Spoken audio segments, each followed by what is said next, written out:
Sa number 3, balik naman sa scratch. Kung balik naman sa sugod ang hog industry, karon nga liwat nag-igo ang African swine fever sa probinsya sang Negros Occidental.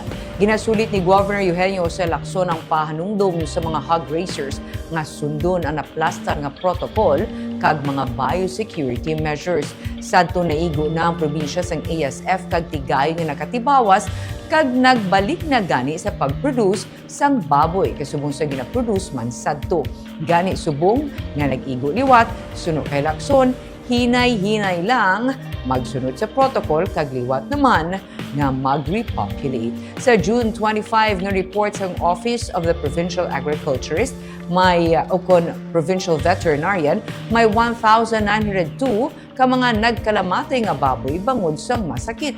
Hindi man masiling nga tanan ang may kaangtanan sa ASF. Pero may mga kaso na sa ASF ang probinsya.